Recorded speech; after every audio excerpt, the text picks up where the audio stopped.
Hello everyone, this is Quan Wang from Google. Today I'm going to introduce VoiceFilter-Lite, streaming targeted voice separation for on-device speech recognition. Let me start with a high-level summary of this work. So, what is VoiceFilter-Lite? It is a single-channel source separation model for a target speaker, and it is part of the on-device streaming ASR system. Why do we need VoiceFilter-Lite? Because it improves ASR performance on overlapped speech drastically. How does it work? It takes filter banks as inputs and outputs. It uses asymmetric loss and adaptive runtime suppression strengths to overcome the well-known over-suppression issue. And we quantize the model to an 8-bit integer model to make it really tiny. So before we talk about VoiceFilter-Lite, let's do a quick recap of VoiceFilter, which we presented at Interspeech last year. The problem we are solving is known as the cocktail party problem. When multiple talkers are speaking, and you only want to listen to one person, that's easy for humans, but difficult for machines. Conventional approaches are usually categorized as multi-channel blind separation algorithms and single-channel blind separation algorithms. VoiceFilter is also a single-channel solution, but it's not blind, because we know whom to listen to. We already built the system known as Voice Match. With this system, users can enroll their voices following the UI shown in the bottom left image. Once the user has enrolled, we store the user's voice profile on the device, and this profile can be used to verify this user's voice, as shown in the second image. So similarly, we can also use this user's profile for voice filtering as well. Because we know that we are only interested in this user's voice, we are no longer blind. No matter how many sources are there, we just filter out any signal that does not belong to the user. This largely simplifies the system. If you want to learn more about the voice filter system, you can read our paper or watch my video lecture on YouTube. Next, I'm going to talk about how we can use voice filter for on-device ASR. Most of the speech recognition systems are deployed on the cloud, but moving ASR to the device side is the current trend. This is because on-device ASR does not require internet connection. It greatly reduces the latency because it does not need to communicate with servers. It also preserves the user's privacy better because the audio never leaves your device. On-device ASR is usually used for smartphones or smart home speakers. For example, if you simply want to turn on the flashlight on your phone, you should be able to do it even in airplane mode. If you want to turn on bedroom lights, you should only need access to your local network. So if we want to put a voice filter model on the device, what are the challenges? The resource budgets on the device are typically very limited. First, we need to care about memory and storage. The voice filter model needs to be really small, at most a few megabytes instead of gigabytes. We also care about the CPU and the battery. That means, with the same model size, we prefer less runtime operations. Finally, latency matters a lot. For on-device applications, ASR models are usually streaming, so voice filter should also be streaming, and to minimize user frustration, ASR should never wait for voice filter. So we talked about computational resources. What about quality? When we use a voice filter for ASR, we need to understand an important principle. Being always harmless is more important than being sometimes helpful. Why is this true? Because at runtime, the acoustic condition is unknown. You never know whether it is a single person speaking or multiple people speaking ahead of time. So you can't choose when to run voice filter. You either always run it or never run it. So you need to make sure that if you run it, it never hurts. What does it mean by always harmless? This means even if there is only a single speaker, even if there is non-speech noise, even if it's reverberant, and no matter how the signal-to-noise ratio is like, voice filter should not hurt ASR. So next, I will talk about how we overcome all these challenges, which is our journey tonight. First, we need to optimize for CPU and latency. Our previous voice filter model contains time-frequency convolutional layers. The temporal convolution is not causal because its receptive field needs to see the future. Although you can implement it in a causal way, since 2D convolutional layers are really computationally expensive, so we are just removing time-frequency CNN layers from our model. Our previous voice filter model also contains bidirectional LSTM layers. The backward path here is not causal, so you cannot use such layers for streaming inference. So we are only using unidirectional LSTM. This is a bit sad because bidirectional LSTM provides big performance gains. Also, if we use our previous voice filter model for ASR, we can plot the workflow here. We first use short-term Fourier transform to get the spectrogram from audio waveform, then the voice filter enhances the spectrogram and uses inverse STFT to convert it back to audio waveform. But when we run ASR, we actually need to convert it to spectrogram again before we can extract the filter banks.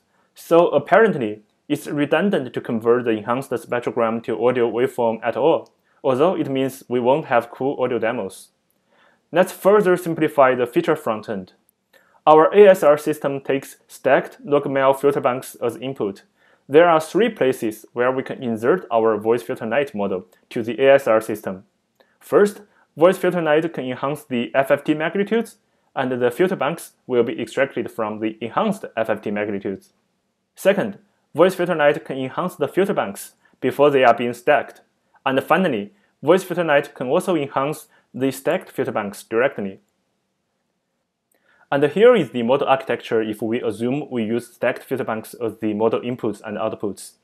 The VoiceFilter-Lite model takes 2 inputs, the normalized stacked filter banks and the D vector, which is from user enrollment. The model outputs a soft mask, which will be element-wise multiplied to the stacked filter banks to enhance it. The loss function measures the difference between the enhanced stacked filter banks and the ground truth. So here is a summary of what has changed since VoiceFilter. First, VoiceFilter takes audio waveform as inputs and outputs, but VoiceFilter-Lite directly takes ASR features as inputs and outputs. The inference of VoiceFilter is full sequence offline inference, but VoiceFilter-Lite is online streaming inference. VoiceFilter has short-term Fourier transform and inverse short-term Fourier transform as part of the model graph. In the VoiceFilter-Lite system, STFT is part of ASR and there is no inverse STFT. The VoiceFilter model is a TensorFlow graph, typically larger than 100 megabytes. VoiceFilter-Lite models are 8-bit integer models, typically smaller than 10 megabytes or even smaller. Some people had been asking us, if your end goal is to improve ASR, why don't you simply train an ASR model with the speaker embedding? It's true that this can be easily implemented, like the image shown here, but it's not practical to use such a system in production. First, this is going to create a dependency between the ASR model and the speaker recognition model, which generates the D vector. It means every time you update the speaker recognition model, the entire ASR system needs to be retrained. Also, if some users did not enroll, the D vectors are not available. In contrast, VoiceFilter-Lite is a plug-and-play model. The ASR system and the VoiceFilter-Lite model can be separately retrained and replaced, and the VoiceFilter-Lite model can be easily disabled for some users by simply passing through the inputs. Next, I will talk about our long fight with the over-suppression issue. Remember I said that to use VoiceFilter-Lite for ASR, one principle is being always harmless is more important than being sometimes helpful. This is actually a very hard problem because modern ASR systems are already very robust to noise. They are extensively trained with different data augmentation techniques, such as multi-style training or spec augment. When the model is already so robust against noise, further masking the input is going to be very risky. In fact, our early experiments show that although voice filter will reduce word error rate on overlapped speech, it will also hurt word error rate on clean cases or other noisy cases. And from the increased errors, most of them are deletion errors. That means they are from over-suppression. So we proposed the asymmetric loss. The core idea is that we want to be less tolerant to over-suppression and more tolerant to under-suppression. So given the clean and enhanced spectrograms, we previously used the conventional L2 loss to measure their difference.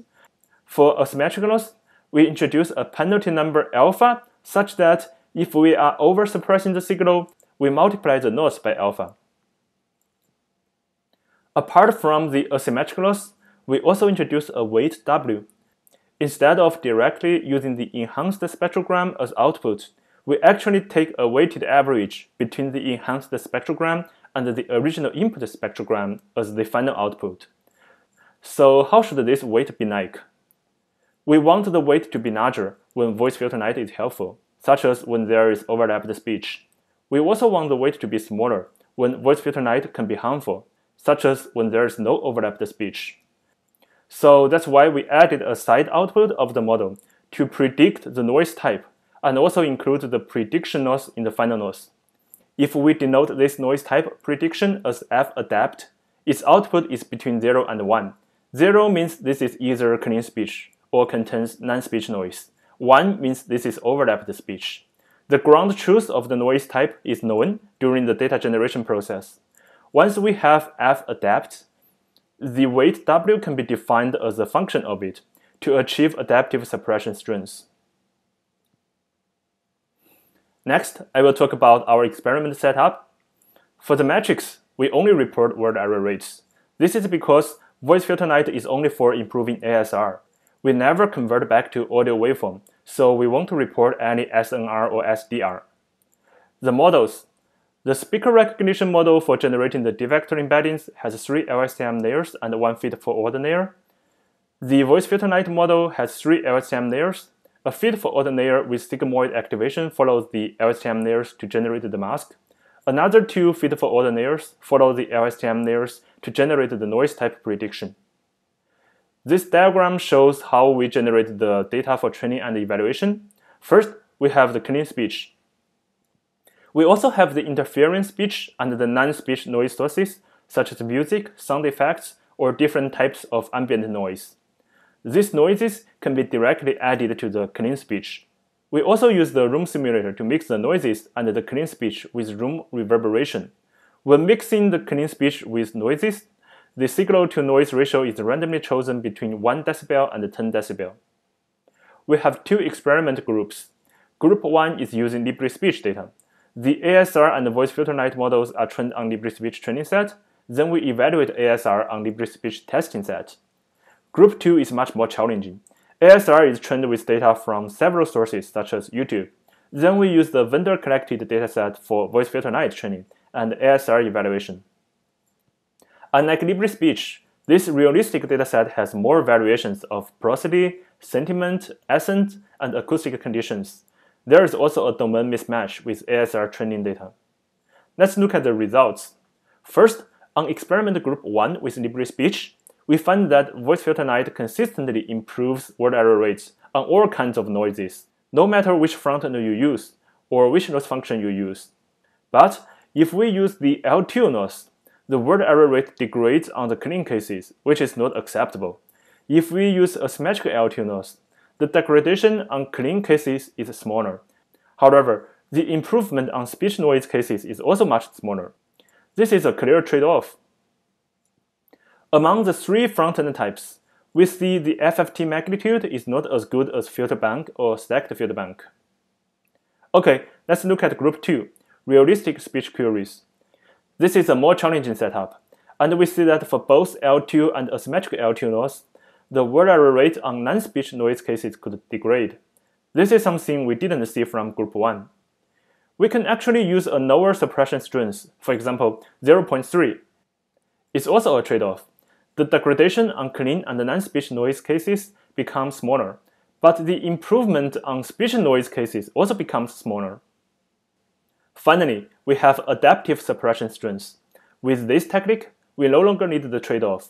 We only have minimal degradation on clean and non-speech noise cases, but we still have big improvement on speech noise cases.